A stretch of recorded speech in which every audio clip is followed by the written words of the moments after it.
I would like to welcome you to Lambeth Palace in London, across the Thames from the Parliament.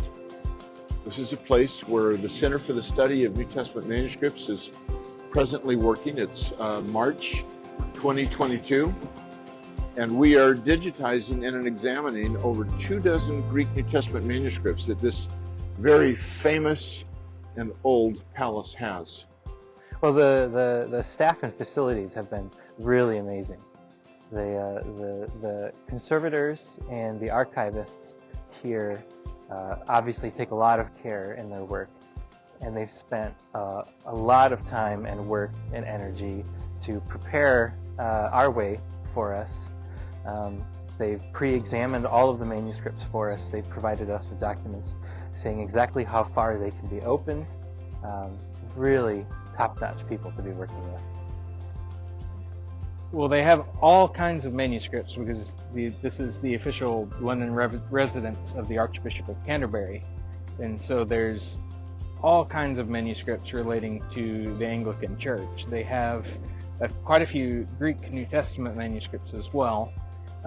There's one manuscript that's important for the history of the King James translation, and other things like that. There's quite a bit of interesting history here.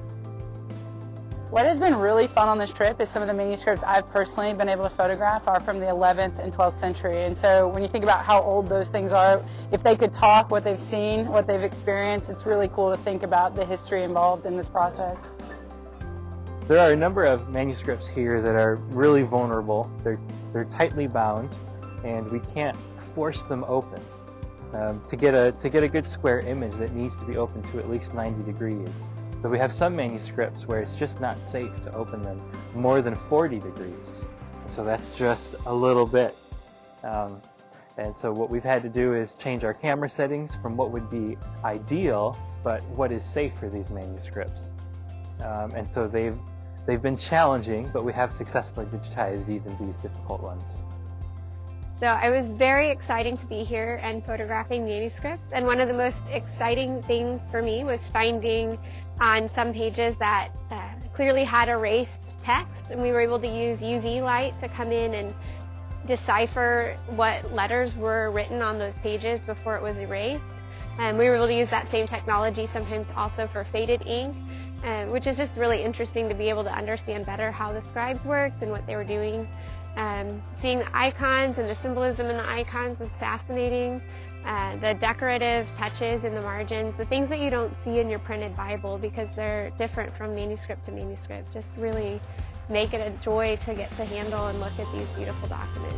I think one of the coolest things about working with these manuscripts is the fact that these documents are literally 1,000 years old. It's really a cool moment just to kind of look at them, if you're able to hold them, to just kind of realize that we are a part of something that's so much bigger than this moment and this life and this thing right now, this building. It's a really good feeling kind of walking into something that's so much bigger than yourself. I get to step into church tradition, I get to step into the New Testament tradition, and I get to observe how people handled this text. So sometimes you have smudges, sometimes we have the cantillation marks, the notes in the margins, and we get to see how people have interacted with this text, this New Testament manuscript, over the centuries. So yeah, it's pretty overwhelming thinking about how I get to be one person who's held this document over 1,000 years, one of many, many, many. So that's really cool. In my real job, when I'm not out having a really great time with the center and photographing manuscripts, I'm a resident theologian for a church in Dallas, which means I have the privilege of teaching theology and teaching from the Bible and using the scriptures as really a source of God's inspiration for my people. So to see manuscripts that clearly had been used with the wax strippings and doodlings and markings and extra marginal stuff to make it easier for the pastors throughout the ages to use, you feel a sense of solidarity, this idea that, you know, we're in really different times and yet we're very similar in the work that we're doing. And so for me, it was a really cool personal connection to history, knowing the manuscripts that they use are very similar to what, of course, I do today in 2022. It's amazing that these books have been around for over 1,000 years, and many of them over 1,000 years. and that's longer than the United States has been in existence. And trying to explain to my 4-year-old that mommy is taking pictures of books that were made before anyone he knows or anything that he understands even was around. He asked if they were the oldest things in the whole world. And that was quite funny. But it is really an honor and a privilege to get to be immersed in the history that is just evident in seeing real books made by real human beings who cared about these words and preserved them and kept them forever. And now we're continuing that work of preservation, and it's a great honor. You're in a downline of scribes throughout the ages, and of course the work we're doing is different with the technology we have today, but it's part of a really beautiful tradition in ensuring that we have this word for the generations to come.